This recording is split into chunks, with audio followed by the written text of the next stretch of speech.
Hello friends, and welcome back to another virtual story time with Miss Liz. Today, we're reading a book about being enough. I think at some point, all of us have had feelings that we were not enough. Maybe we felt like we weren't smart enough, or strong enough, or fast enough, or pretty enough, or another kind of not enough. In today's story, we're reading about a frog. Well, almost a frog who has a problem. She feels like she is not enough. She's not big enough. She's not fast enough. She's not strong enough as the others. This is the story of Tad. Tad is by Benji Davies and published by HarperCollins. Let's see what's going to happen in this tale. Do you see these shapes under the water? They look like almost little eyeballs. These are frogs' eggs, and from them will hatch something that is not quite a frog, but almost a frog. Tad by Benji Davies. Here's Tad inside the egg. Do you know what kind of creature Tad is? Let's see if we can learn. Tad was a frog. Well, that's not quite true. She was almost a frog. Tad is a creature called a tadpole. Tadpoles hatch from an egg and grow over a long time to turn into a frog. But right now, Tad just has a little tail to get her around the pond.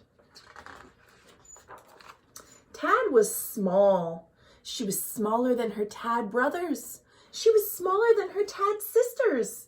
Tad was the smallest, almost a frog, in the whole wide pond. She was so small that she had to wiggle her tail twice as fast to keep up with others. Keep up, they would say, or Big Blub will get you. Who's Big Blub? We're going to find out. Tad had never seen Big Blub. Big Blub, they said, was a great, big, nasty fish.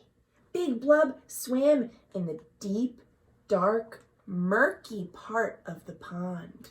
He was as old as the mud, they said. He would wait till the sun went behind the clouds, till the whole pond was gray, and then he would glide out from the dark places and... No, Tad did not want to know. She decided not to believe in Big Blub. But just in case, she kept to the shallow, sunny parts of the pond where Big Blub could not get her. And when the sun went behind the clouds, she carefully hid behind rocks and plants, hoping that Big Blub would not find her. Day by day, the tadpoles grew. They grew back legs and then front legs. They grew webbed toes. Their legs grew longer. Their legs grew stronger. Do you see them changing? Stretching their four legs as wide as they could, they felt like they wanted to climb out of the pond. They rushed into the shallow water quicker than you or I could blink. Swish, wiggle, swish, swish, wiggle, swoosh. Their tails got smaller and smaller until they no longer had tails at all. We've lost our tails, we've lost our tails, they cheered. All of them except for Tad. You see, she's still the smallest and is growing more slowly than the rest. Every night, they would find a big leaf and curl up together. But as the nights passed, Tad noticed fewer and fewer tadpoles to curl up with. Each night, Tad counted her Tad brothers and Tad sisters.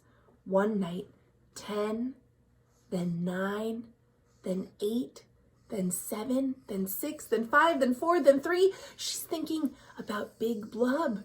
Was Big Blub eating them up? Where had they all gone? She didn't like to think about that. Tad played in the shallows with her last tad brother and her last tad sister.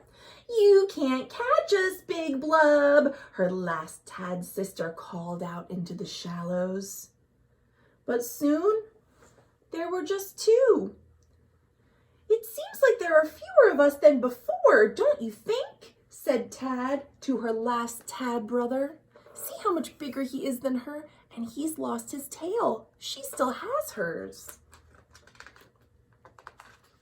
And then there was only one.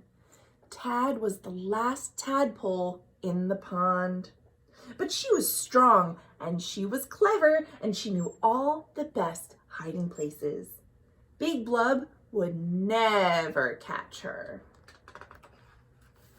Oh no! It's Big Blub, and he's chasing Tad. Tad swam faster than she had ever swum before. She doesn't want to go into Big Blub's mouth. Then Tad did something she had never done before. She swam up and up and up and up, and Big Blub sank back to the deep, dark, murky part of the pond, back to the mud where he belonged. Glug, glug, glug, glug, glug, glug, glug, glug, glug, glug, glug. And Tad? Well, Tad went up. And what do you think she found? Tad climbed up onto a rock, her big round eyes blinking at the bright sky.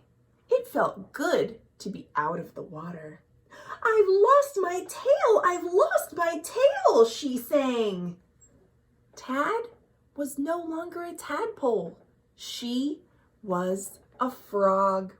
She had a funny feeling, a twist in her belly, spreading out to the ends of her toes. She coiled up tight like a spring and jumped. Boing! And look where she is now, up above the water, away from Big Blub, and in the company of her tad brothers and tad sisters, who are now frog brothers and frog sisters. And look how happy she was. She might not have been as big or strong or grown as fast as the rest of her family, but Tad was a frog. Everybody goes at their own pace. And that is enough. And the end of the story. Thank you all for reading with me. I hope you enjoyed the story of Tad.